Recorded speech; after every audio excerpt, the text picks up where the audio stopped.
வணக்கம். வாங்க கிளிநொச்சி கிச்சனுக்கு. எல்லாரும் எப்படி இருக்கிறீங்க? சுகமாக இருக்கிறீங்களா? இன்றைக்கி நாங்கள் மரக்கறி பிரியர்களுக்கான ஒரு சுவையான கறி தான் வைக்க போகிறோம். வாங்க கறி வைக்க தொடங்குவோம். நாங்கள் இன்றைக்கி கோவா பூவில் தான் கறி வைக்க போகிறோம். பூவை நாங்கள் உடைச்சி எடுத்துக்கொள்ளுவோம். இந்த கோவா பூவில் நிறைய புழுக்கள் இருக்கும். அது எங்களுக்கு கண்ணுக்கு தெரியாது.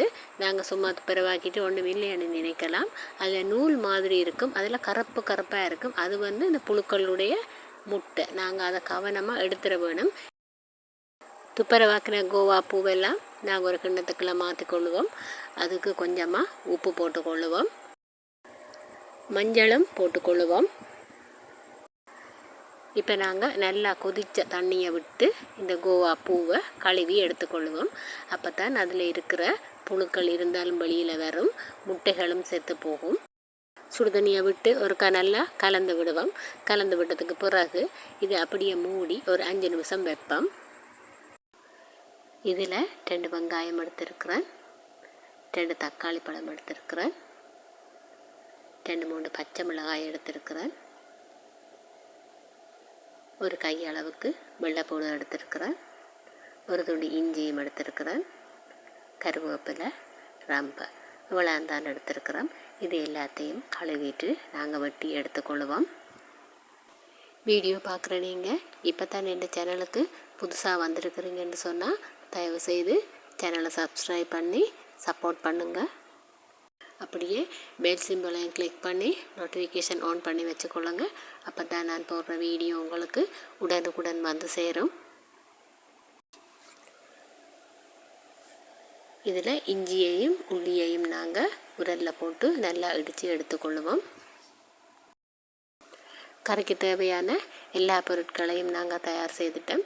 இப்போ நாங்கள் சுடுதண்ணியில் போட்டு வச்சுருக்கிற கோவா பூவை எடுத்துக்கொள்ளுவோம். மரக்கறிகள்லேயே அதிகமான கிருமி நாசினி பாவிக்கிறது இந்த கோவாவுக்குத்தான். ஏன்னா இதில் அவ்வளவு ஹெவியாக புழு பிடிக்கும். அதால் எப்போவுமே நாங்கள் சுடுதண்ணியில் போட்டு கழுவி எடுத்துட்டு சமைக்கிறது தான் நல்லது. இதில் நான் இப்போ கொஞ்சமாக மிளகாய்த்தூள் போட்டுக்கொள்கிறேன். எங்களோட குழம்புகளுக்கு போடுற மிளகாய்த்தூள் இதிலேயே மசாலா எல்லாம் இருக்குது. அதோட கொஞ்சம் தேசி புளி புழிஞ்சு விடுறேன்.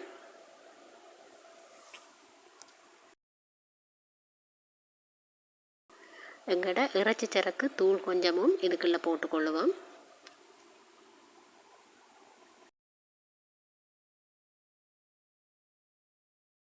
இப்போ இதை நாங்கள் ஒருக்கா குலுக்கி விட்டு கலந்து கொள்ளுவோம்.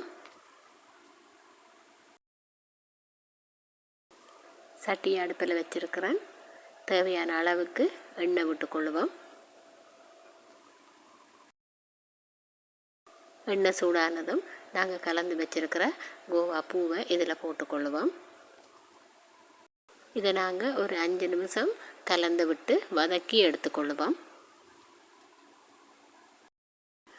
தேவையான அளவுக்கு உப்பு போட்டுக்கொள்ளுவோம். இப்போ எங்களோட கோவா பூ வதங்கிட்டுது. இது வதங்கினது காணும். இதை நாங்கள் வெளியில் எடுத்துடுவோம். இப்போ அதே எண்ணெயில் கடுகு கொஞ்சமாக போட்டுக்கொள்ளுவோம். வெந்தயமும் போடுவோம். அதோட பெருஞ்சீரகமும் போட்டுக்கொள்ளுவோம். வெட்டி வச்சிருக்கிற வெங்காயத்தையும் போட்டுக்கொள்ளுவோம்.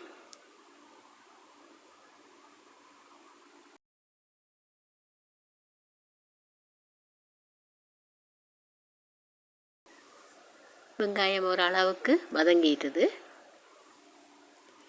இப்போ இதில் நாங்கள் இடித்து வச்சுருக்கிற இஞ்சியையும் உள்ளியையும் போட்டுக்கொள்ளுவோம். போட்டு கலந்து விடுவோம். கொஞ்சம் வதங்கட்டும்.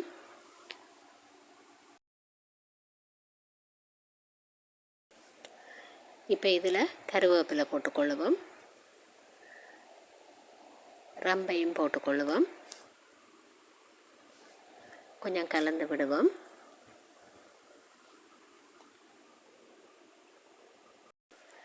தக்காளி பழத்தை சேர்த்துக்கொள்ளுவோம்.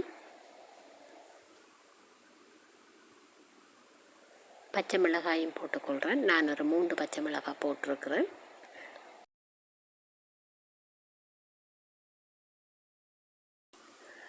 இதில் கொஞ்சமாக உப்பு சேர்த்துக்கொள்ளுவோம். அப்போ தான் தக்காளி பழம் நல்லா அவியும். உப்பு சேர்த்து கலந்து விட்டதுக்கு பிறகு நாங்கள் இதை மூடி கொஞ்ச நேரம் அப்படியே அவிய விடுவோம்.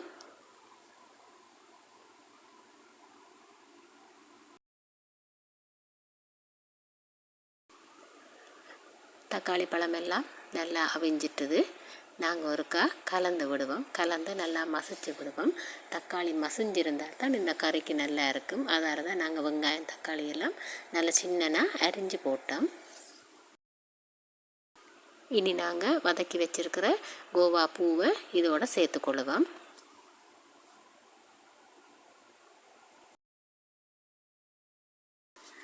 நாங்கள் இந்த கோவா பூவை முதல்ல எண்ணெயில் வதக்கி எடுத்தபடியாக இதில் அந்த கோவாண்ட பச்சை மணம் வராது. நாங்கள் இதை கொஞ்சம் எண்ணெய் விட்டு வதக்கி இருக்கிறதால இதோட சத்துக்களும் அழிஞ்சு போகாது. இனி நாங்கள் இதில் கொஞ்சமாக தேங்காய் பால் விட்டுக்கொள்ளுவோம். இது முதல் பாலும் 2ஆம் பாலும் ஒன்றா சேர்த்து தான் இந்த பால் விடுறேன். ஆக திக்கான பால் விட தேவையில்லை.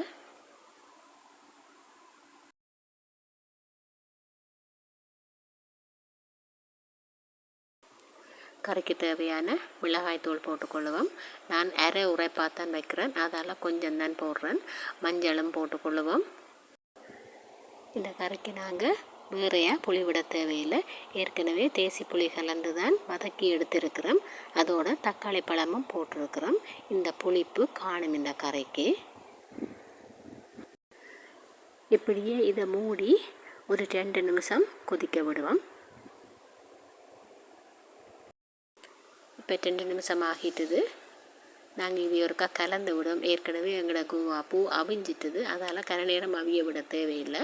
நாங்கள் இதை கலந்து விட்டதுக்கு பிறகு இப்படியே திறந்தபடியே அடுப்பில் ஒரு 5 நிமிஷம் விடுவோம். 5 நிமிஷம் ஆகிட்டுது. எங்களோட சுவையான கோவா பூ கறி தயாராகிட்டுது. எங்களோட கறியை நாங்கள் இறக்கிடுவோம். இன்றைக்கு எங்களோட வீட்டை மரக்கறி சாப்பாடு தான், மச்சமில்லை. நான் பச்சை அரிசி சோறு சமைச்சிருக்கிறேன். இது எங்களோட வயலில் விளைஞ்ச அரிசி, ஆட்டக்காரி பச்சை அரிசி. அதோட இப்போ எங்களோட கோவா பூ கறியையும் அப்படியே அள்ளி வச்சிருவோம். இதில் சோறு கொஞ்சம் கூடவே இருக்குது. சோறு குறைச்சி கறி நிறைய சாப்பிட வேணும். பருப்பு கறியும் வச்சிருக்கிறேன். அதோட குறிஞ்சாயில் சம்பலும் போட்டிருக்கிறேன். உரைப்புக்கு 2 பச்சை மிளகாயும் வச்சிருக்கிறேன். பச்சை மிளகாய் சாப்பிட்றது கொலஸ்ட்ராலுக்கு நல்லம். இப்படி ஒரு சாப்பாடு இருந்தால் காணும். எங்களுக்கு இறைச்சி மீன் தேவையில்லை. எல்லோரும் இதுபோல் செய்து சாப்பிடுங்க. வீடியோ பார்த்த எல்லாருக்கும் மிக்க நன்றி.